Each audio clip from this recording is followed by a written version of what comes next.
This is Standing Watch. And now, Evangelist Norbert Link. Greetings, everyone, and welcome back to our Standing Watch program. Very soon, most quote-unquote Christians and many non-Christians will keep Christmas around the world. For different reasons, perhaps, but they will keep Christmas. Now, what about true Christians? Should they keep Christmas?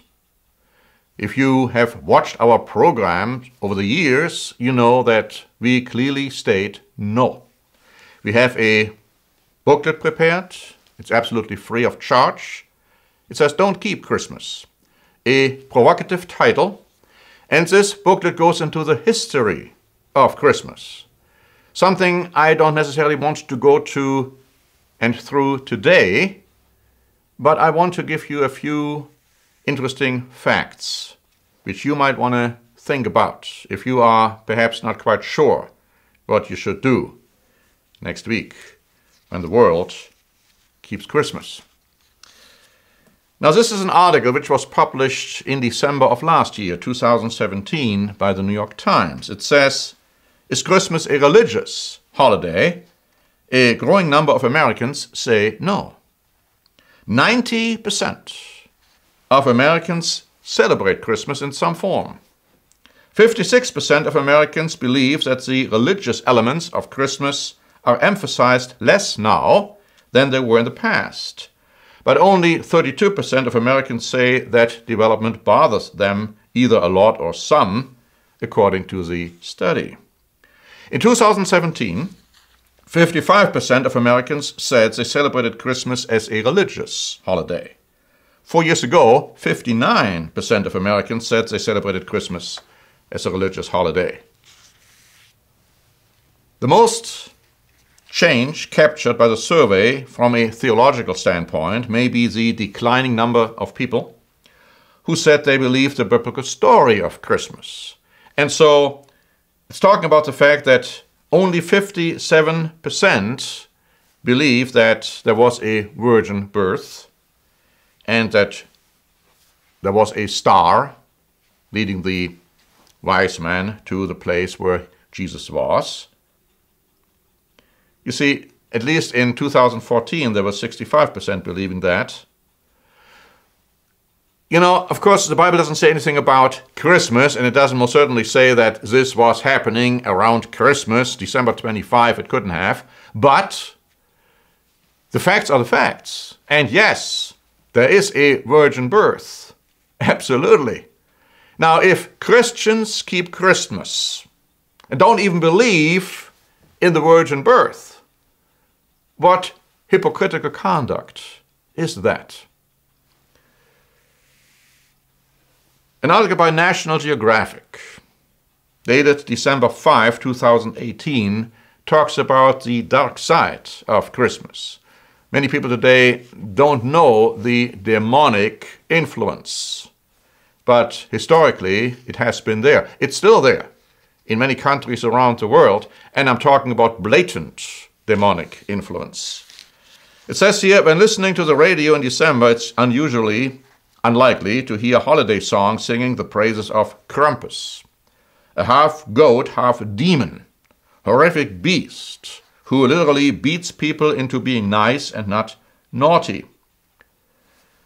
Bearing horns, dark hair, fangs, long tongue, the anti-Saint Nicholas comes with a chain and bells that he lashes about, along with a bundle of birch sticks meant to sway naughty children.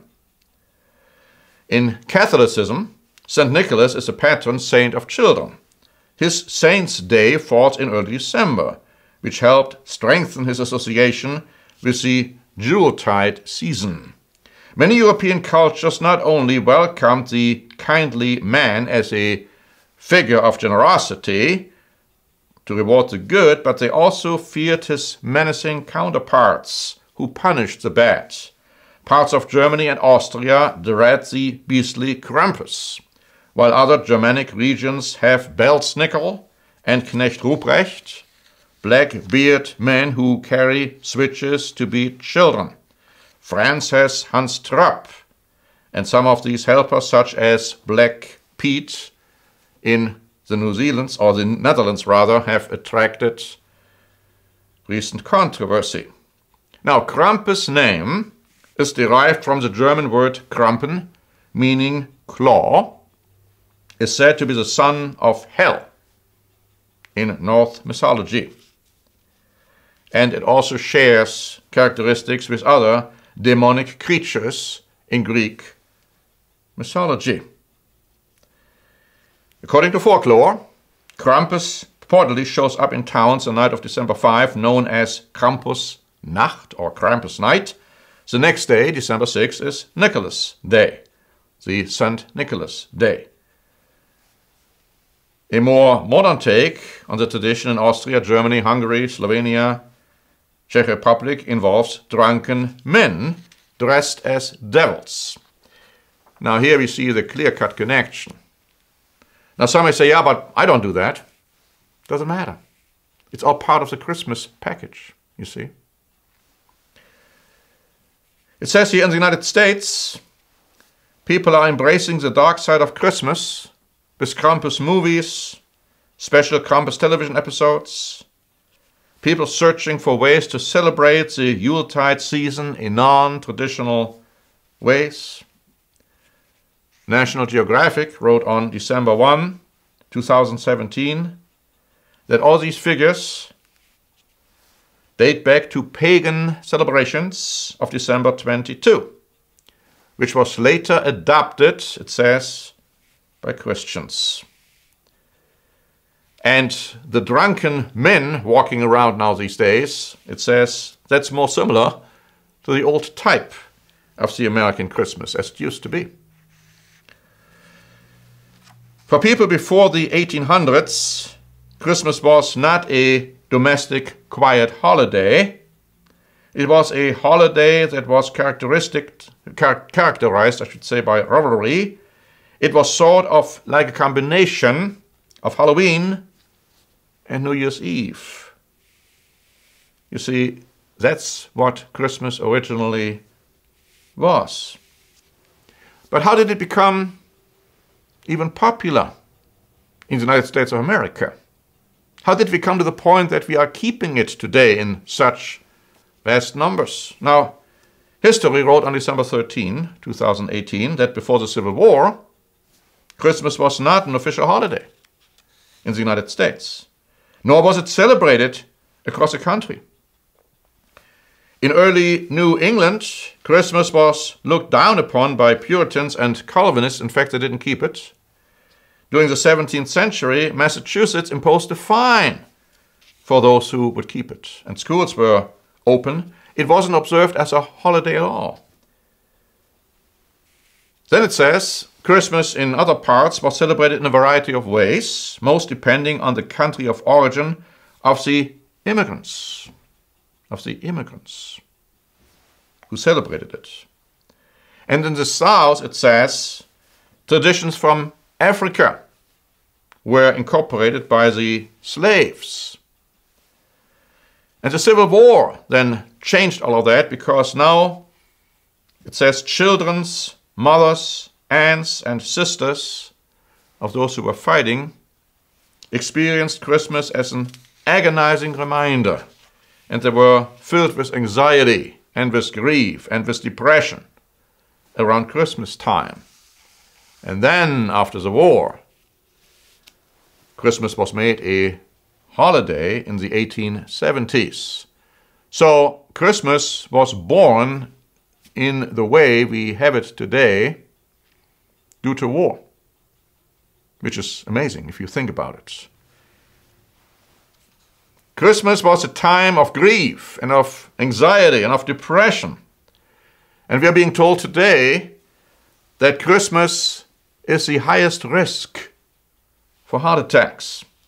The Independent wrote on December 12 that in one of the largest studies, in this case in Sweden, it says that Christmas Eve and also the Christmas Day are much more likely of causing heart attacks. It says 37% more likely.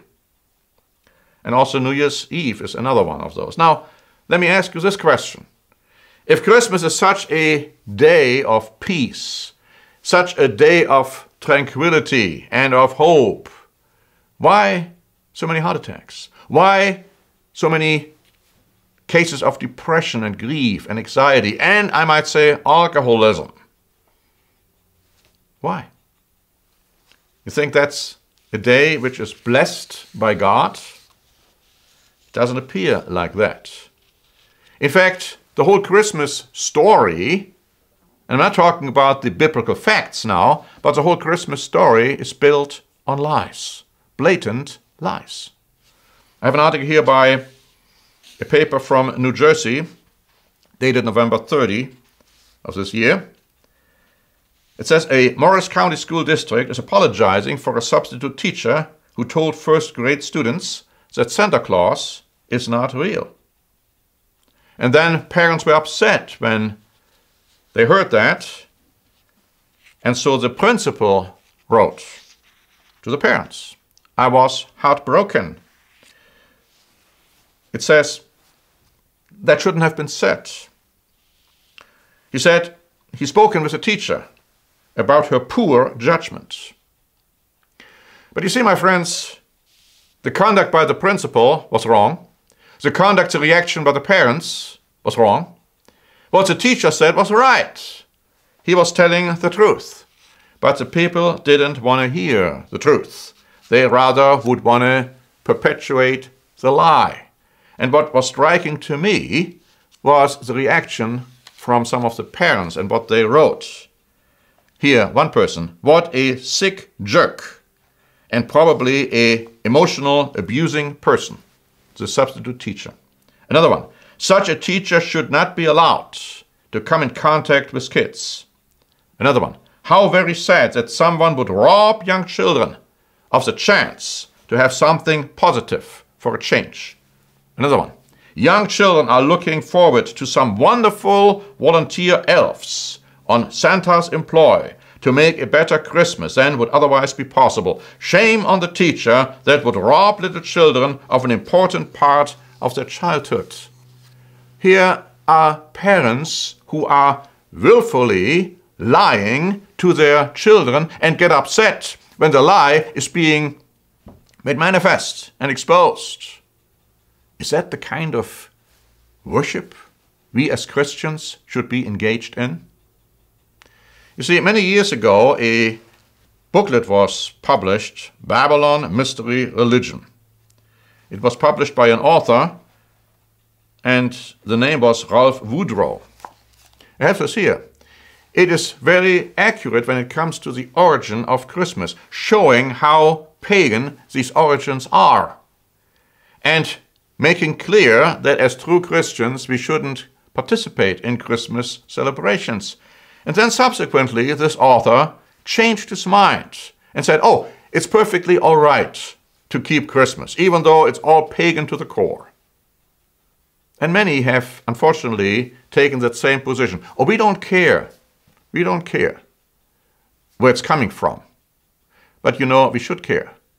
The fact that many atheists keep Christmas, the fact that many non-Christians keep Christmas, should tell us something. They don't keep it in the worship of Christ at all. Because quite frankly, it has nothing to do with the worship of Christ. We know that Christ couldn't have been born on December 25. All the facts speak against it. Our free booklet on Don't Keep Christmas makes this very clear. Why would you want to participate in a lie? Don't we understand that no lie will ever come out of the truth, and no truth will have anything to do with lies? Now, either you are a true Christian or you're not. Either you are keeping God's holy days or you're not. If you keep the holidays of the world, like Christmas, let me tell you dogmatically and in the name of Jesus Christ, you are not worshiping the true God of heaven when you do that. You are coming in contact with the God of this world, Satan the devil. Thank you very much for listening. This is Norbert Denk for the Standing Watch program.